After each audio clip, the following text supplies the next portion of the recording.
Well, hello once again. Yes, this is me, Leonard Wells, broadcasting as usual from HASLINGDEN, 30 miles or some 50 kilometres due north of Manchester in the UK on Friday the 28th of October 2011. This is part 31 of my series, The United States of Europe. And to date, we've gone through the 27 countries which currently comprise the EU. Then we looked at a group of countries I'd like to see join. Now I'm finishing off going through the little countries which are not in, but may well one day come in, and one or two bigger countries too I'm going to look at. Now, today we're going to look at the tiny country of Andorra, here in the Eastern Pyrenees, directly between France and Spain, which has shaped its history. It's a tiny country, actually smaller than Malta, less populated than Malta. Population is roughly 82,000, less than a small town in England or France. Just to give you an idea how remote it is, it takes 3 hours to the nearest reasonably sized airport by road.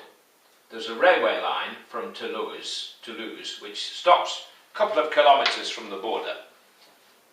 Now Andorra is an incredibly rich country because it's largely mountainous.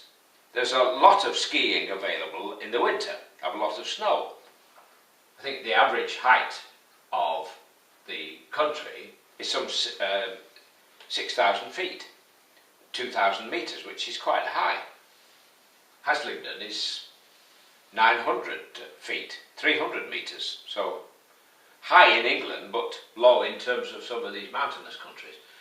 Now where it's situated, because of the snow, it attracts some 10 million visitors every year. And in addition, it has a kind of tax haven status, so its banks do well.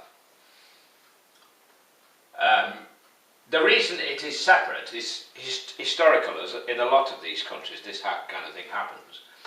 In return for helping to defeat the Moors in Spain, it was given its independence, and currently it's ruled, it's actually owned, is owned by a bishop, one of the bishops, the Catholic bishops in this part of the world, owns it, technically. And it's ruled by this bishop and the President of France, currently Sarkozy, as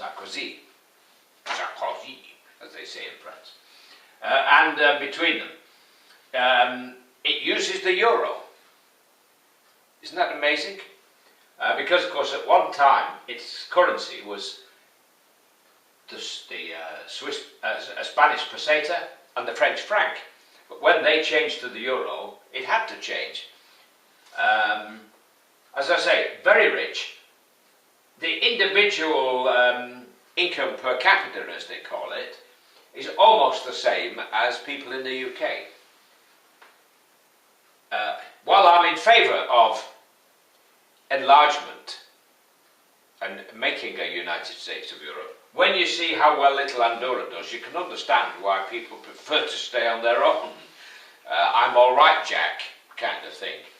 And they do pretty well for themselves. Almost every house has fibre optic cable and 100 megabits broadband, or megaburgers as I call them.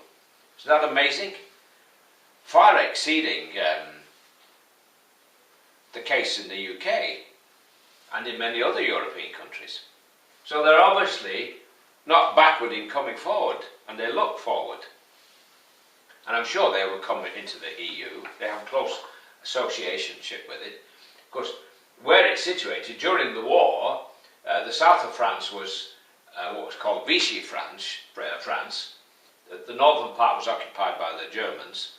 The south was technically independent, but in reality it wasn't. And it was ruled from Vichy in France. That's why it was called Vichy, French Vichy. And it was was a route for escaped prisoners of the Germans, and for airmen who'd been parachuted into, where the planes were shot down, they parachuted into France. Soldiers who may have been separated whenever there were raids into the continent. All kinds of people made their way down to Spain because Spain was neutral. Once they got to Spain, they could escape, largely by air or by sea from Portugal or Spain. So a lot of people were guided through the mountains in Andorra.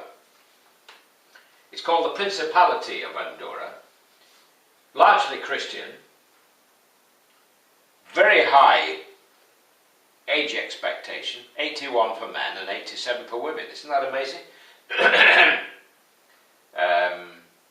Largely exports leather goods, but as I say, its main industry is tourism. 10 million a year go skiing, or are people who've got a thing about the snow, who like to be where the snow is. Personally, I like to see it on Christmas cards, and that's about it. Very high education standards. It has a university, all free education for their people. None of this student loan business, which the rich Tories in England have pushed down our throats.